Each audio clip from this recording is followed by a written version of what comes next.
The Peripheral is based off of the 2014 book of the same name by author William Gibson. The series was created and written for TV by Scott Smith, who also wrote the novels A Simple Plan and The Ruins, both of which have been adapted into movies, and I gotta say, The Ruins the better one. The Peripheral is set in a future where technology has subtly altered society, and a woman discovers a secret connection to an alternate reality, as well as a dark future for the entire planet. So guys, before we get into a review and recap of the first episode of The Peripheral, I would very much appreciate if you guys would like and subscribe to the channel. Really helps me out a lot. It's free. I'm not asking for any money. I don't have a Patreon or anything else, or, you know, subscriber member button on YouTube or anything like that. It's free. It's always going to be free. So I really appreciate it. So let's get into the first episode of season 1 of The Peripheral, the pilot. So the show starts off with a young girl who's later revealed to be Anita West.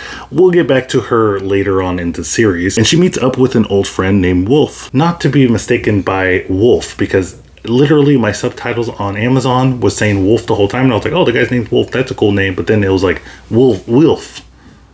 I'll get it right one day. And it seems like they have some kind of connection, and they haven't seen each other in quite some time. Wolf asks her what she has been doing this past time, and she replies, saving the world.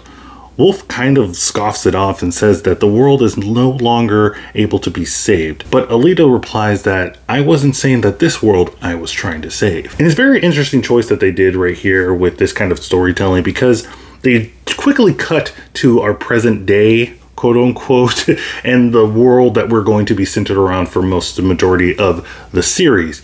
But I wanted to talk about this part right here because it's very, very confusing if you just jump into it. At least I was confused. But it's definitely setting some stuff up and some characters along the line. It's setting up some characters that are obviously going to be important later down the series, but it's just a weird way to start off the series. You're confusing your audience a little. We then cut to a timeline in reality that we will spend most of our time with, and we are introduced to our two main characters, Flynn and Burton Fisher, siblings who are trying to do everything that they can to take care of their ill mother. Burton gets money by taking contracts in a VR simulator with his fellow army buddies, but can't seem to get past a certain level and asks his sister Flynn if she can help him out. Without even breaking a sweat, she beats the level for Burton and hurries over to her job where she sells 3D models.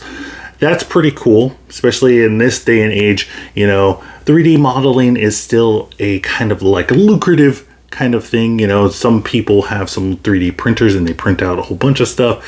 It's cool seeing this little setting that she's just, you know, it's just a regular shop down the street, a 3D like printer kind of shop. That's kind of cool. I don't know if there's, at least not where I live, there's nothing like that. While Flynn is at work, she receives an order from her brother, and it looks like a new VR headset, but without the lenses. When Flynn gets home, Burton asks her to try on the new headset and says that it's some kind of prototype that he was asked to test out. Flynn reluctantly agrees to this, and she enters the new sim pretending to be her brother once again, and quickly is greeted by a voice that is in her head telling her what her mission is. While in the sim world, Flynn can feel and hear everything around her, way different than the past sims that she's ever been in. The voice also tells her that she can also be hurt in this world and feel the pain in the real world. So you might want to be careful with that. After completing the mission, Flynn meets up with the person behind the voice, and the mysterious person tells her that the world will end in 10 days.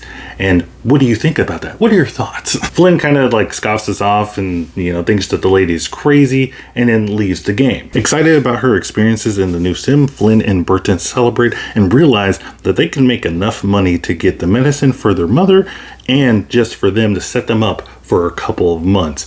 They're going to be raking in that dough. Flynn then goes to the bar and tells her brother to wire transfer that money ASAP so that they can get the medicine from the drug dealers at the bar. When she confronts the drug dealers, they kind of give her the runaround and tell her that she doesn't have enough money for the medicine for her mother. The head henchman, as I will call him, says that you can give us some other form of payment. And if you watched a lot of TV shows and movies and media and just been around as long as I have, you kind of know where this is going. Before things could get really out of hand, a former army buddy of her brother, Connor, comes to Flynn's aid and escorts her home. Back at the bar, a man named Corbell Piker decides to teach one of them a lesson and not to be pushed around by anybody else, because if they get pushed around and look weak, he will look weak as well. So he does some dramatic scene where he pushes the guy's face into a glass.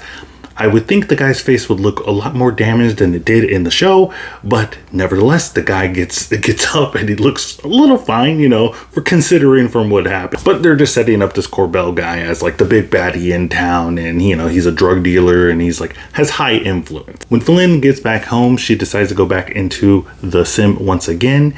And when she enters the sim, she realizes that she cannot move and that she is on some sort of medical table. The same lady that was in her voice that she met prior tells her that she's going to pretty much test her pain tolerance, as she is going to get her eye surgically removed and another eye placed into the vacant socket, if you will. Flynn pretty much passes the pain tolerance test, which is kind of amazing, because if you can feel the pain in this new sim and the stuff that they're doing with the eye stuff, I couldn't look at certain parts because I was like, nah, I guess I'm hitting the exit button because I ain't doing that. With her new eye, Flynn and the mysterious woman go to this remote location and enter a building where they find a weird artifact, we'll call it, that is shaped of like an upside down pyramid. And the lady tells Flynn that she needs to look at it with her new surgic eye. Once she looks at the artifact, a pain laser starts to emit from it. The lady says that this is her destiny, and I was like, okay, a laser to the eye is her destiny. Can't explain a little bit more, lady? But before the laser can finish doing its destiny job, a man comes and stands in the doorway and waits for them to, you know, attack him. Kind of weird, but hey, it works. Flynn and the mysterious man start fighting, you know, doing some cool kung fu moves, you know, Matrix style stuff. We'll get into that whole Matrix thing later on because there's a lot of Matrix references in this show. But Flynn is unable to subdue the mysterious man and gets beaten pretty badly to the point where her head gets kind of exploded. But the mysterious lady is able to get away for now. After her defeat, Flynn is flung back into the real world and she feels the effects after the fight. She's like kind of like wobbly. That's the first word that came to my mind. And she says that she'll never go in there again because of the pain that she just endured. Wolf then contacts Flynn and tells her that she is in grave danger, as well as her family, and that she needs to go back into the sim world as soon as possible so she can be protected. Flynn goes home and tells her brother of what's happening. You know, she got a bounty on her head for $9 million. She's looking like a straw hat crew at this point. And Burton and his friends kind of laugh it off, but they do decide to just check it out anyways. They send one of their drones out into the woods around their house, and they see a whole bunch of armed people heading towards their house, and they look at each other kind of like, damn, she was right. And that is the end of the first episode of The Peripheral, the pilot. I don't know why they keep on naming the first episodes of shows pilot. I know it's the pilot, you know, but it's still weird. So that's the end of the recap, guys, and let me just get into, like, you know, my thoughts, kind of the review I would give of the first episode of the show. I really enjoyed everything about this show. You know, aesthetically, it looks really cool. They make a preference to tell you that this is from the creators of Westworld, and though I never watched Westworld, don't have any interest in that, it's very sci-fi, and I can totally tell, like, you know, somebody from there made this show. Like I said, it looks good, and you can tell that Amazon put a lot of money into the series,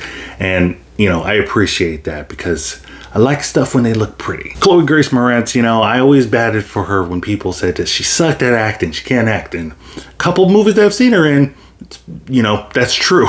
But I think she's doing an excellent job here. Her accent, you know, it's kind of hit or miss a little bit, but I think the overall performance that she is giving, at least the first couple episodes that I've seen, is pretty good. Now, this show is sci-fi, you know, sci-fi goodness, as I would call it.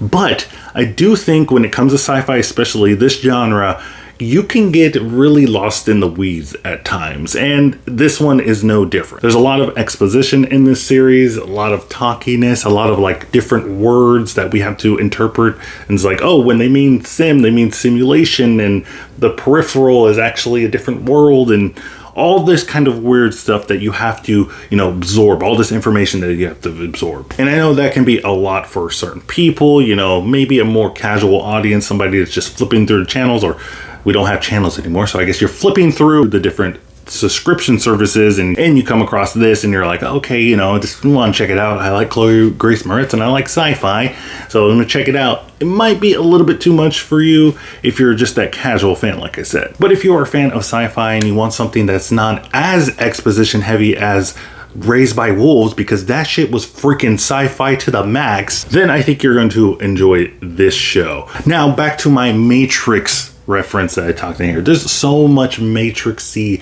stuff where we're going, you know, putting on a headset. Well, in the Matrix, they didn't have a headset. They had like a neck puncture thingy, but it's very Matrix-y where you go into this world and you can have all these different type of powers and, like, you know, abilities in that world. And it also has like the One vibe. You know how Neo was the One in the Matrix, and we have Chloë Grace Moretz's character Flynn. She kind of feels like the chosen one in this series. But guys, that is episode 1. I will be reviewing this entire show. So every week, you know, I think it comes out on Friday, I will have a review for that coming up. I did review already episode 2 because the first 2 episodes came out. So be sure to check that one out right here. But guys, let me know what you think of the Peripheral in the comments down below. It's gonna take me a while to say the name fully because Peripheral. I'm gonna master it. But let me know what you think of Chloë Grace Moretz, the rest of the cast, the writing. Let me know in the comments down below. Also guys, don't forget to check out my Twitter so you can stay up to date with my channel. Don't forget to like and subscribe. And remember guys, keep watching movies.